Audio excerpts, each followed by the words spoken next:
hope you like this video.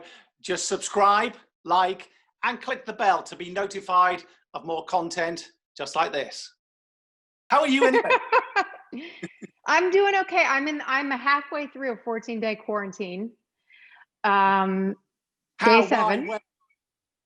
I'm in Toronto, Canada, shooting the 2nd season of Locke Key, and I went away to the States for a holiday break, and just got back, and went into a 14-day quarantine, as is the protocol, and I'm on day 7. Today's a good day, and then as soon as I'm out, we start shooting our second half of season 2. How does it work? Does everybody? What's it like over there? I mean, we're in full lockdown now, total lockdown. It's cold, miserable. Everybody's fed up and all that kind of thing. How does it work when you're trying to make a series? It's been a really interesting year, how it's affected my work. I've talked to some of the other actors about this. I'm here alone in Toronto, and even once I get out of quarantine, while we're shooting, we're all in this really strict bubble. And some of the kids on the show, they are here with their families or siblings or parents, and so I'm glad for them. But it's been especially hard being alone, and then being so bubbled. Like we don't really hang out. It's a lockdown, right? We go to shoot the show, we take our masks off, we do the scenes, but as soon as they call cut, you're putting all that stuff back on and you're separating. So what it's done in terms of my work is it really I have more of a need to connect and more of a need to tell the story, whatever the story is, Nina Locke story. Because on a very personal level, I have just such a hunger to connect to people. And so when we're there, and it's wonderful that I have this art to get to sort of have as an outlet, creative outlet. So in some ways the work has been easier, because once we get there and we get all the stuff off and we start shooting, of course the crew is all completely shielded, masked, robed, gloved, but we get working, and the scenes, it doesn't take much. They're great. I tell you what, it's enough to drive you to drink. Yes. I mean, couldn't we all say that this year, last year? Nina Locke's like, you must be like, come on. Yeah. Put the vodka bottle back now, whatever you do. Right. Yeah, I'm opting for exercise right now. It seems to be a better choice, but yeah, tell me about it. We've all loved Locke & Key. Are you surprised by its success? Yes and no. Netflix is very sort of secretive about their numbers and their algorithms, and I just found out that we were like in the top 10 most watched show of 2020, original Netflix series. We were like number 3 or 4 on the list, something like that. And between that and people on social media from all over the world actually reaching out to me, I was like, oh yeah, that's right. This really is but because it's not, I came from a network show, I came from Scandal, and it was much more apparent, the numbers, networks published the numbers, and we were also live tweeting with fans. So it felt much more palpable, like when the show was doing well, and especially when it reached its peak. And Locke & Key, it's just like, it's on Netflix. Anybody can watch it anytime. It's all over the globe.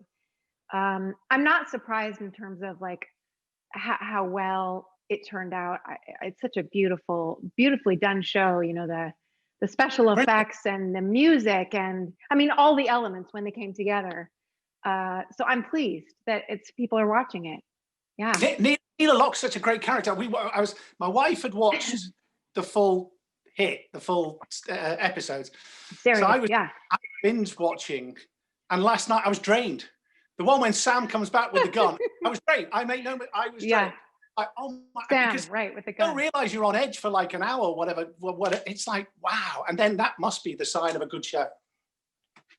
That's great. Yeah, I love that you had that reaction. Yeah, this show feels like shooting little movies. Like there's 10 episodes, and it's such a big show in terms of the special effects and all the elements that go into it. But a lot of green screen. I know, especially for the kids, but there's just sort of a bigger feel to it. It feels the way we work. It's a little slower. It's 3-4 weeks for an episode, so it really does feel more like movie cinema work. It's lovely. Do they include you in the jokes, or do they make you feel old as the mom? I gotta say they're pretty nice to me. It is a really interesting dynamic. I came from a show where I was approximately the same age as everybody, and now I'm definitely like the adult. And the first week we were here, like first season, I think they all went ice skating or something, and I saw it on Instagram, and I was like, nobody asked me what's going on. And then I was like, oh right, I'm like twice their age. They're not going to ask the old lady to go ice skating. But they're lovely. I enjoy them all, and we hang out a little, but I'd say they're mostly doing their thing. A bit more about, but you know what I was thinking? Do casting directors now go, right, we need a mom whose husband's died and she's got to take a family away? Because I'm like, I watched Stargirl, Yeah, which I loved, and it's like, I'm going, right, let's get Darby. She can be the mom who's widowed and on her own and all this kind of thing. And even you were a mom in Justine as well, which I yes, watched. yes. You must have found a little niche for moms at the moment.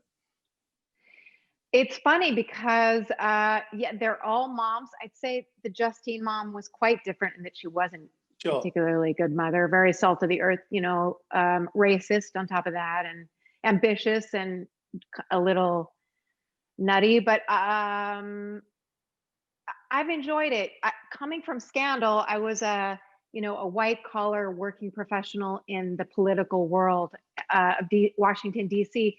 And my character had no kids and was not interested in family. I mean, work was her whole thing. So it's been a really nice shift for me. I don't have kids personally, so it's also been fun for me to connect with younger people and just work with artists of a much younger age than myself, and let them teach me and infuse me and inspire me. And I'm enjoying it. I'm very much an actor who likes to do different things. So after this, I'll be looking for something else, other than a mom, probably. Yeah, no moms. Get the moms out. Is Stargirl real? Was she real? Oh, well, it's based on a best-selling novel by Jerry Spinelli. I want her. I wish. Do you have that? I love that book. Oh, it's so good. Oh, the book. It's so good. It's a quick read too. You want her to be real. Yeah. Real. I want it to be real. She's got to be there. I know. And then that little bit at the end, she's brilliant, by the way, isn't she? I thought she's great. Oh yeah, Grace. Yeah, she's amazing. She was perfect for that role. This movie Stargirl, they tried to make it like 3 times different people. I think Dakota Fanning maybe was attached to be Stargirl at one point. I think Spielberg had the script. Right.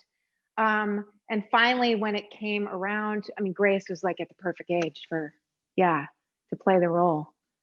I want her to be real too. So do I. I believe. I believe. Yes. Wherever you go, do people say Scandal to you?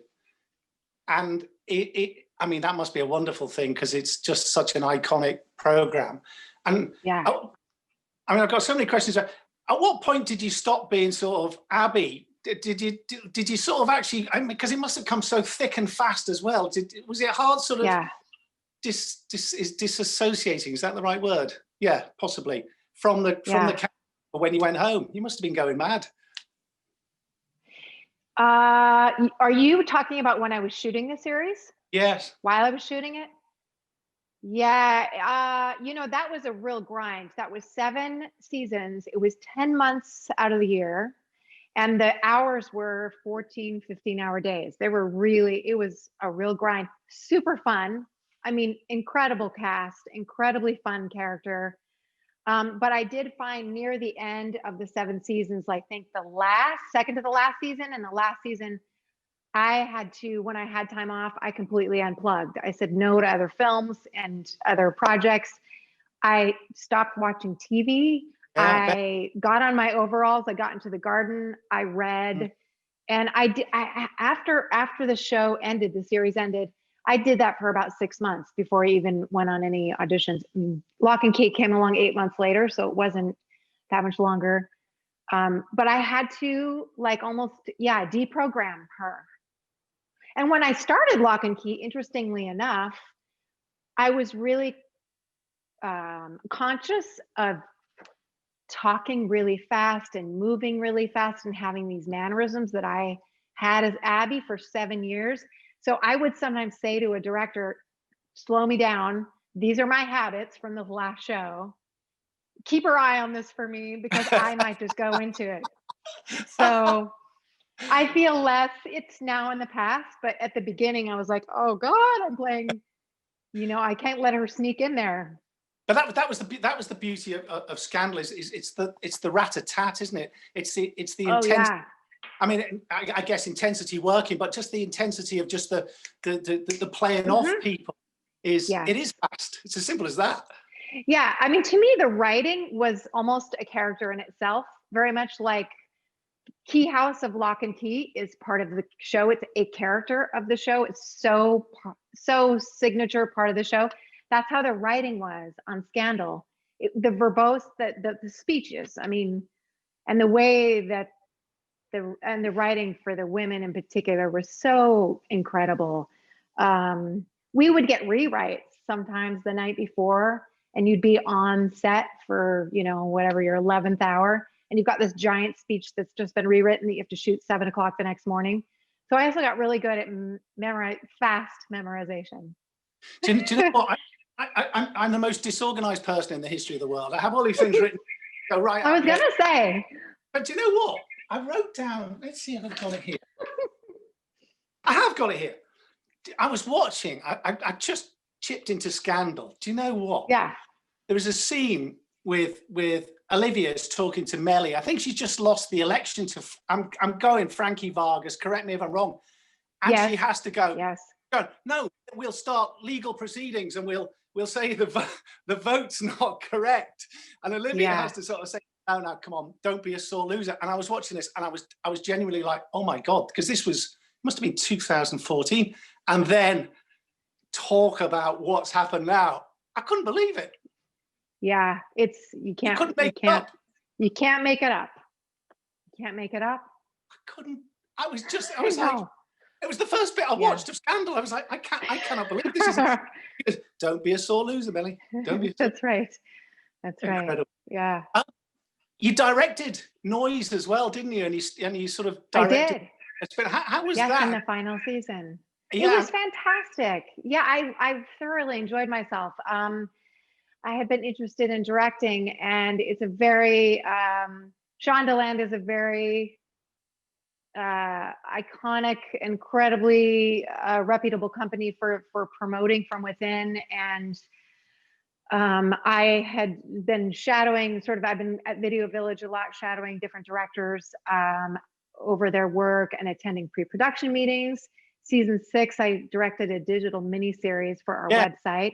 And then Shonda gave me an episode, season 7, and I had a blast. And a lot of that has to do with, the actors. We have a good rapport, all of us, and they were just, so gung-ho and trusting and patient.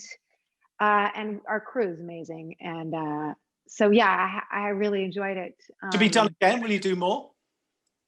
I'd like to. I would. We'll see where the opportunities arise, but it's it's very much like acting. It takes a lot of focus and got to find the right opportunities, and it's not been as easy of a nut to crack for me as acting. But I've also been acting for 23 years, so were you 25 years. Were you a nice director? Were you an actor? Of course. director, or were you quite stuck? Did you have to take on a different kind of personality? Because it's quite difficult with your friends. You take on a different role, I think, sometimes. I had a really, well, I mean, again, we have a great group of people, so the inherent trust was nice. But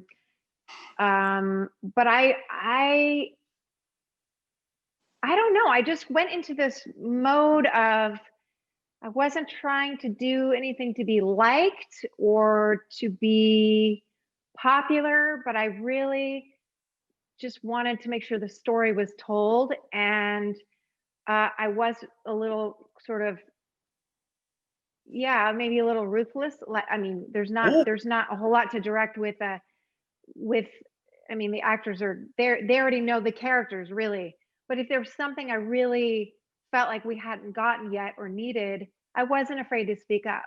But again, I feel like that has to do with the culture of the company. And, Abby Whelen, my character, all she does is speak up. So it was also, people weren't surprised. I'm please tell me, I know it was a hard, grueling series, but please tell me you partied. It just feels that. Yes. Oh, we had so much fun. That's today's finish. Come on, let's go to the nice bar somewhere and, Oh, yeah. Well, at the end of the day, it was really about recovering and getting up for the next day. But we had so many sort of weekend gatherings, Jeff Perry's house in particular. And we did a lot of trips to New York together, doing the TCA, the upfronts. We would do a lot of, panels. And so we would get together before and after, and hotel rooms. And we went to DC to shoot during our Scandal finale. And we all met late at night at the monuments. We went around to all the different monuments in a bus, just the cast, all night long. Oh, yeah. It was so fun. It must have been thinking it must be, you've been together for so long and through so much. It must have been like sort of leaving school, like your high school or our school here. It is. It's kind of like a sad feeling, isn't it? It's almost like a relief. In a way, it's a relief. It's over. But it's like, I'll see you soon. I'll see you, but you don't know whether you don't know when. Yeah. Yeah. I wasn't sure how that was going to be for me, how hard that was going to be. I was kind of wondering. I think that's why I did such a real hard unplug when the show was over. I didn't drag it out. I didn't try to get together with people for a while. I just really needed to. You know what I think it was? I think I was like, I know that this is going to be hard, so I want to get on with it. Yeah. And we just finally did like a Scandal cast Zoom, I think, just a couple of weeks ago for the first time in a long, long, long time. And I haven't been part of a cast thing in a while. And it was really nice, but it did feel reunion-like now because then so much time has passed. Brilliant. But yeah, it's quite intense. The 7-8 years with people, and it's a roller coaster. That success, you bond. I know it changed my life and everybody that I was with. So, when you say change your life, is change your life as in you can't go and get a bottle of milk or a carton of milk? That kind of change your life. Oh well, I mean, listen, I'm not George Clooney or anything. Yeah, but you must.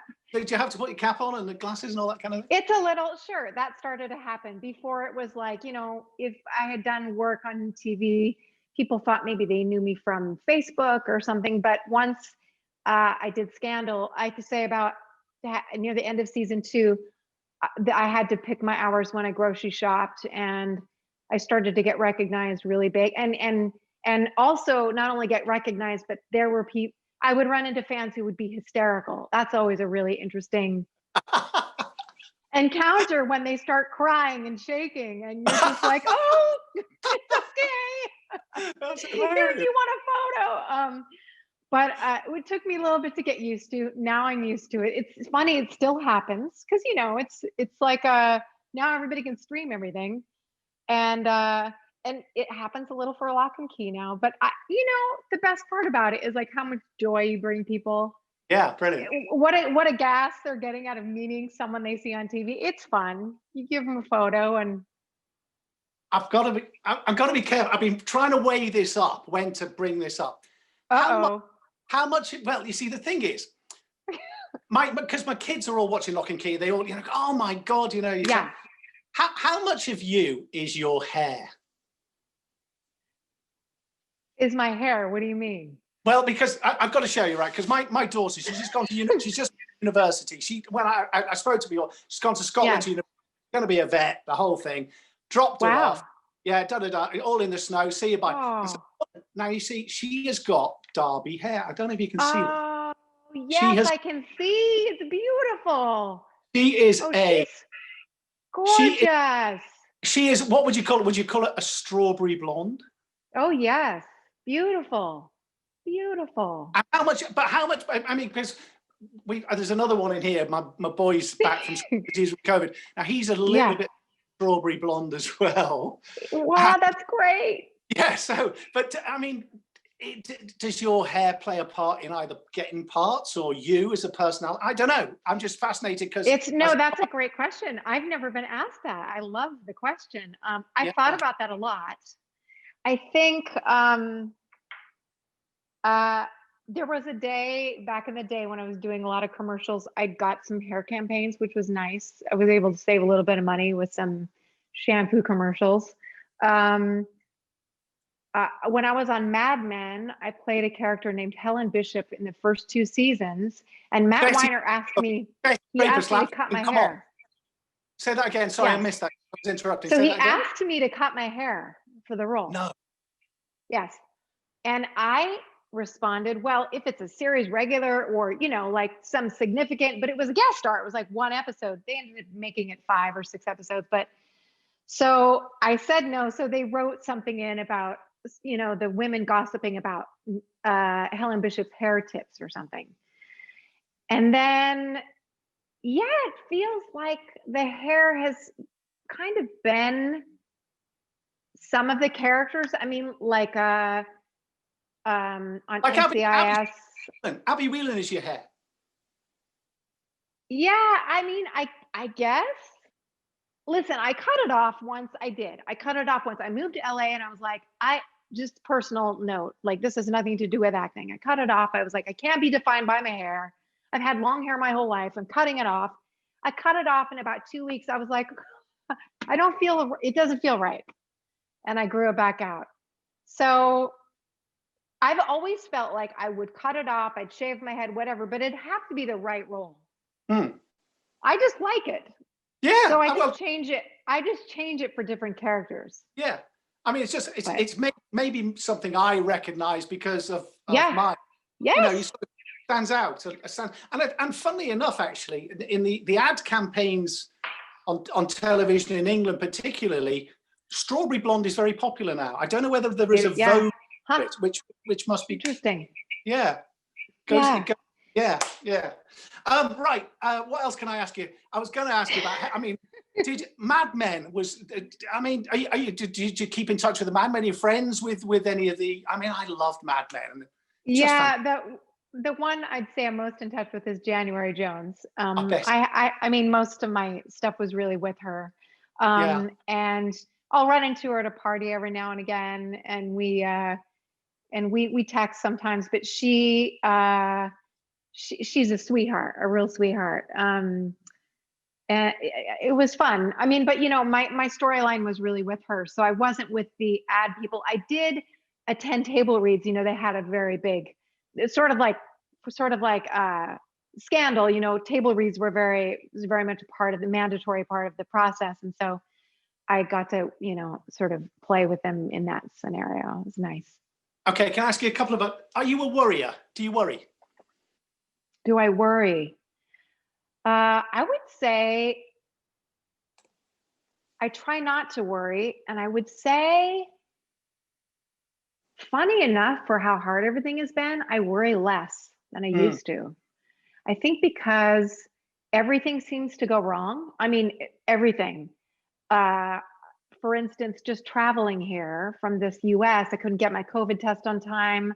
I couldn't board my Toronto flight. I had to yank bags off the Toronto plane in Atlanta, Georgia. I'm looking all over this enormous airport for them. I rebooked for Buffalo. I fly to Buffalo in the morning. That night I'm in a hotel. It doesn't have any food because of COVID.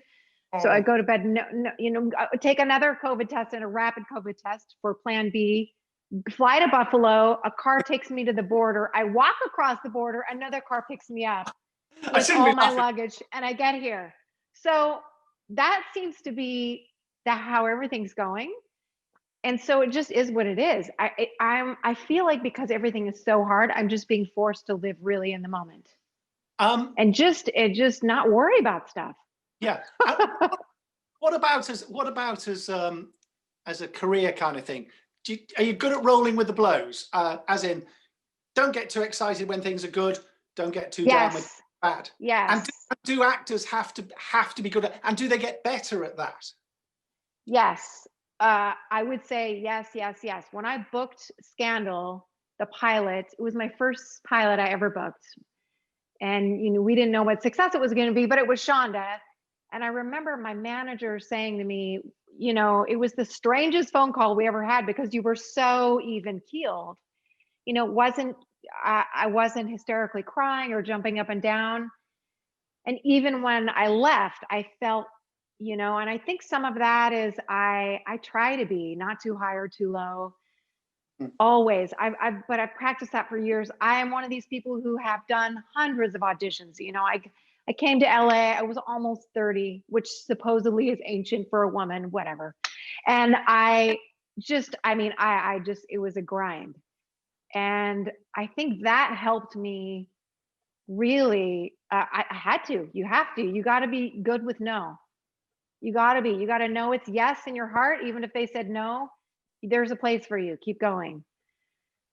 And so Lock and Key, when I got that as well, it was, listen, it was sort of a dream job, everything I'd sort of wanted after I had a meeting with my team. And I was like, look, these are the things I'm looking for. I want to shoot in snow, different country, a really great big city. I want to play a mom, something salt of the earth. Can it be fantasy or magic? Check, check, check. And then they're like, here you go, 10 episodes on Netflix, the number one on. Wow. And again, it was exciting, but it wasn't, my world didn't just come crashing to, sobbing tears. It's your blue turtleneck jumper. Yes. Which I have to say, I'm a little bit upset you've not got it on today. In fact, I almost did. And then I was like, I can't do everything in that shirt. It won't be special anymore. But I almost did. That's right. What can you cook? Are you a good cook? I am a good cook. Yes. Very good. Yes. Yeah. What's I love to cook. What's your go-to? What's your the people are coming round for dinner. What's your go-to? Gosh. Oh dear. Well, my favorite thing is I like, oh gosh, that's a hard question. Well, I love to garden. So if I am gardening, it's usually something from a garden or a tree that's something that's locally harvested, hopefully from where I'm living. Are you vegetarian? Or no, I'm not. No, but I love green things and I love fruits and vegetables. And let's see, the last thing I made for my family was a really nice salmon, a fresh king salmon this summer before I left for here, with rosemary and lemon. And then, like I said, it's some giant, like I'm really love salads. So it was like some giant, amazing salad with like 30 things in it. And nice. And a homemade salad dressing. Yeah. I also like crock pot meals, where you just stick everything, beans, rice, sausage. Yeah. You stick it into a pot and you let it simmer for hours, and then you have leftovers all week. Nice. That's popular because of the good smell, and then you put cornbread with it. So it's either fresh, or it's comfort food, one of the two. What do you keep fit? Do you look after yourself? I do. I probably do more than I used to. Right now, because I'm going through a quarantine, I decided to play a game, and I created this sort of quarantine boot camp for myself. And it within 12-hour period, every 4 hours, I have to work out for one of those 4 hours. Wow. So I have to work out 3 hours a day, and I can do it any order I want. It can be dancing, trampoline. I've got an elliptical machine here. I've got weights. I've got membership to a bunch of different classes. And I've got to say, it's this quarantine, I'm not crawling the walls because I'm alone. It can feel really like I'm in a steel cage, sort of, you can't get out. And I'm getting stronger, and my energy levels probably, it's really good right now. And I think it's helping my mental more than anything. So. Can you sing? No, I'm a horrible singer. Horrible. Really? Yeah. Honestly? I've always wished I would be a good singer, but no, I mean, I'll sing like it. Do you sneakily sing, sort of in the shower, have a little Oh yeah. ding. Oh God, I'll sing by myself, and I'll sing if it's like, I've sang in theater, but it's like, if it's a chorus, like, I can hang with that. You've got a tune. You've got a tune in you. You can carry a tune. Yeah, well, it's debatable. I think I can, but my husband says, "Oh no, it's no good." So I don't know. I just, yeah. I'm like, okay, thanks for the wisdom, but yeah. Just What I Needed in Stargirl, brilliant when he sang Just What I Needed. The cars at the end. Yes. I was like, yeah. I know. Oh yeah. Guilty pleasure. What's your guilty pleasure? Like a bar of chocolate or a bag of, what do you call them? Yeah, crisps? no, you said it. Yeah. Chocolate, dark. I like really dark chocolate, and then I like things in it. Like I like sea salt, or the orange rind, or toffee, or whatever you want to throw in there. There's one I like that's it's like a cayenne pepper, so it's spicy in the chocolate. That's a really nice little heat. But at any one point, I might have 9 different chocolate bars in my fridge. Just I always think, when my pal told me that dark chocolate was good for you, I thought, that's the way forward. Every day. Yep. Yeah. Every day I have some. Okay. What's coming up? Okay, you got Locke Key locked in. Yeah. Is there anything? Yeah. What time is it? I say, first funny thing I've said all day wasn't even that funny. Have you got anything in the pipeline? And if you haven't got anything in the pipeline, what would you ideally, if you had something you said to your agents, your management team, I want to do this, I really want this, what would it be? Okay, well, first of all, we just got picked up for a season 3 of Locke and Key. So after this season is another season of Locke and Key. So I'm basically going, and we're shooting it back to back. So I'm basically here in Toronto indefinitely for another year. So how long is it here? Yeah. Wow. Yeah, I mean, about approximately. It all really depends on if we don't get shut down. But I think I have almost a year's worth of work here. So that's eaten up what the next thing is. And then after that, I've had a discussion with my team about it. And this is what I told them. I said, I sort of feel like I want to answer that in 6 months. Like I'm changing so much through everything we're going through just the upheaval of everything that's happening in the world, socially, politically, with the pandemic. I'm learning a lot. I feel very humble and sober and challenged with how to move forward. And so the answer's not apparent to me yet, what it will be. So I thought, let's see in another 6 months how I'm feeling. I think I might want a little bit of a break after this. I bet. Just a little, just like Scandal, just a little unplug, I'm just hoping you survived at the end of that series. I want to see you in that last episode of series 3. Nice. Sure. Sure. Yeah, I would like to survive. Yeah. I was going to ask. Oh, yeah. Do you like watching yourself back on TV or film? It's okay. I don't not do it. I will, I'm most interested when I do something new, especially to see it, to see how it turned out holistically, to see the tone of it, whether it's sort of, whether it's translated or not, I think is always a really interesting for me. But it's not only ever just about me, it's sort of about these scenes or the story or what comes forward.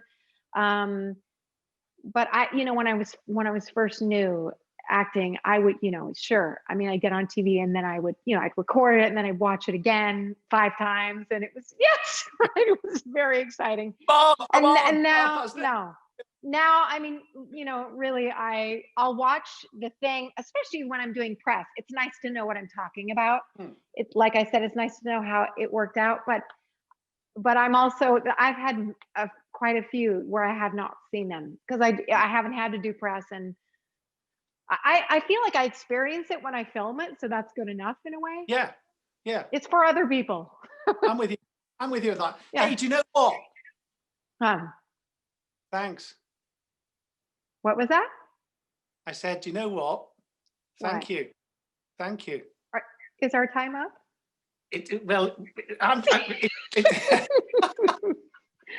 Thank you. This was a really lovely way to spend to mark halfway through my quarantine. Well, fantastic. You probably now got to do another 3-hour workout, or no, a workout. A spin. You want to know something? I'm like I'm in under the Zoom meeting. I've got my I'm ready to go. I'm going to do another aerobics. Hey, listen, lovely talking to you. Look after that hair. Don't do anything with that hair. Don't let anybody. Same with your daughter. I mean, you've got redheads.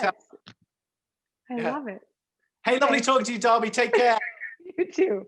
Okay. See ya. Bye.